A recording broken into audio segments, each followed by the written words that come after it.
میرا نام نائلہ ہے۔ میری عمر ابھی 22 برس کی تھی جب میری شادی سلیم سے ہوئی، جو میرے چچا زاد بھائی تھے۔ سلیم ایک سادہ نرم دل انسان تھے۔ ہماری شادی نہایت سادگی سے ہوئی اور ابتدائی چند ماہ میرے لیے خوشیوں سے بھرپور تھے۔ سلیم مجھے وقت دیتے، میرا خواب سنتے اور میری ہر خوشی دیکھتے، میری چھوٹی بڑی ہر بات کی اہمیت کرتے۔ مگر شادی کے چھٹے مہینے ہی اسے سعودی عرب مزدوری کے لیے جانا پڑا۔ میں نے بہت روکا، بہت کہا کہ ہمیں ایک دوسرے کے ساتھ وقت گزارنے کی ضرورت ہے، مگر وہ بھی مجبور تھا۔ اس کے والدین نے فیصلہ کر لیا تھا کہ سلیم اب کمائے گا، پیسے بھیجے گا اور ہمارا مستقبل سنوارے گا۔ سلیم کے جانے کے بعد میرے دن اور رات دونوں بدل گئے۔ میں ایک اجنبی ماحول میں تنہا رہ گئی تھی۔ ساس کی زبان تلوار سے کم نہ تھی اور دو نندیں جیسے جلتی آگ، جو ہر پل مجھے یہ احساس دلاتی رہتی تھی کہ میں ان کے بیٹے اور بھائی کی غیر موجودگی میں ان پر بوجھ ہوں۔ صبح سب سے پہلے اٹھنا، سارا دن کا کام کرنا اور پھر شام میں وہی طعنے، وہی طوفان۔ میری ساس کا ہر جملہ دل چیر دیتا تھا۔ ہم نے تمہیں بیاہ کر کیوں لایا؟ ہمارے بیٹے کو تو قابو کر لیا، اب یہاں ہمیں بھی غلام بناؤ گی؟ ان جملوں نے میری وجود کو ہلا کر رکھ دیا تھا۔ میں سلیم کو ہر بات خط میں لکھتی، کبھی کبھی فون بھی بتاتی۔ وہ بس ایک ہی بات کہتا، صبر کرو نائلہ، میری غیر موجودگی میں سب کچھ تمہیں سنبھالنا ہے۔ میں نے صبر کا دامن تھام لیا، لیکن وقت کے ساتھ وہ دامن چھوٹتا جا رہا تھا۔ ایک دن میں نے ہمت کر کے سلیم سے کہا کہ وہ چھٹی لے کر واپس آ جائیں، لیکن اس نے کہا کہ حالات بہتر ہوتے ہی ہم الگ گھر لے لیں گے۔ میں نے ایک بار پھر خود کو سمجھایا کہ شاید یہ قربانی میرے اور سلیم کے بہتر کل کے لیے ہے۔ وہ دن میں کبھی نہیں بھول سکتی جب صبح کے وقت میرے فون کی گھنٹی بجی اور دوسری طرف ایک اجنبی سی آواز تھی جو عربی لہجے میں ٹوٹی پھوٹی اردو بول رہا تھا۔ اس نے بتایا کہ سلیم کا سعودی عرب میں ٹریفک حادثے میں انتقال ہو گیا ہے۔ میرا دماغ سن ہو گیا، جسم جیسے مفلوج ہو گیا ہو۔ میں نے فون ہاتھ سے گرنے دیا اور زمین پر بیٹھ کر ساگت ہو گئی۔ کچھ پل کے لیے جیسے دنیا تھم گئی ہو۔ میرا سلیم، میرا ہم سفر، جو وعدے کر کے گیا تھا کہ جلدی واپس آ کر ہم اپنی الگ زندگی شروع کریں گے، وہ اب اس دنیا میں نہیں رہا۔ جنازہ آنے میں کئی دن لگ گئے اور جب اس کا چہرہ آخری بار دیکھا تو میں اندر سے ٹوٹ چکی تھی، مگر میرے سسرال والوں کے دل پہ جیسے ذرا بھی اثر نہ ہوا۔ 40ویں ہونے کی دیر تھی کہ انہوں نے مجھے صاف الفاظ میں کہہ دیا، اب ہمارا بیٹا نہیں رہا، تم یہاں کس حق سے رہو گی؟ میں کچھ دن خاموش رہی، شاید وہ نرمی دکھائے، مگر ان کے تیور دن بدن سخت ہوتے گئے۔ ایک دن میری ساس نے میرے کپڑے باہر پھینک دیے اور کہا کہ اپنے ماں باپ کے گھر چلی جاؤ، ہمیں بیوہ بہو نہیں رکھنی۔ میرے والدین بوڑھے اور بیمار تھے اور خود بمشکل کم گزارا کرتے تھے، مگر وہ کوئی چارہ نہ تھا۔ مگر میں واپس اپنے مائکے چلی آئی، آنکھوں میں آنسو، دل میں درد اور زندگی کے بارے میں مکمل بے یقینی لیے۔ مگر وقت کبھی کسی کے لیے رکتا ہے۔ میں نے فیصلہ کیا کہ میں ہار نہیں مانوں گی۔ میں صرف سلیم کی بیوہ نہیں، اپنی زندگی کی مالک بھی ہوں۔ میں نے محلے کی عورتوں کے کپڑے سینے شروع کیے، سلائی مشین پر دن رات کام کرتی اور دھیرے دھیرے میری سلائی مشہور ہونے لگی۔ ایک دن ایک خاتون نے کہا، نائلہ تم میک اپ بہت اچھا کرتی ہو، بیوٹی پارلر کیوں نہیں کھول لیتی؟ بس وہ دن تھا۔ میں نے اپنے کمرے کے ایک کونے کو صاف کیا، چند کام کاسمیٹک سامان خریدا اور چھوٹے سے پارلر کا آغاز کیا۔ شروع میں کم لوگ آتے، لیکن جیسے جیسے میری محنت اور دیانت داری مشہور ہوئی، میرے قدم جمنے لگے، لوگ مجھ پر بھروسہ کرنے لگے اور میں نے ثابت کر دیا کہ ایک عورت اگر چاہے تو نہ صرف خود سنبھال سکتی ہے بلکہ دوسروں کے لیے مثال بھی بن سکتی ہے۔ قدرت نے میری ساس اور نندوں کو بھی نہ بخشا، جنہوں نے مجھے گھر سے نکالا۔ وہی اب اپنے بچوں کی بیماری، مالی تنگی اور بے عزتی کے طوفان میں گھرے ہوئے تھے۔ میں نے کبھی بد دعا نہیں دی، صرف خاموشی سے اپنا سفر جاری رکھا، کیونکہ میں جانتی تھی کہ رب کی لاٹھی بے آواز ضرور ہے مگر بے اثر نہیں۔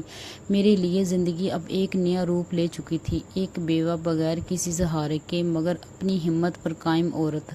جب میں نے اپنے چھوٹے سے پارلر کی شروعات کی تو میرے پاس صرف چند کاسمیٹکس چیزیں تھیں، ایک آئینہ، ایک پرانا فیشل، سٹیم مشین،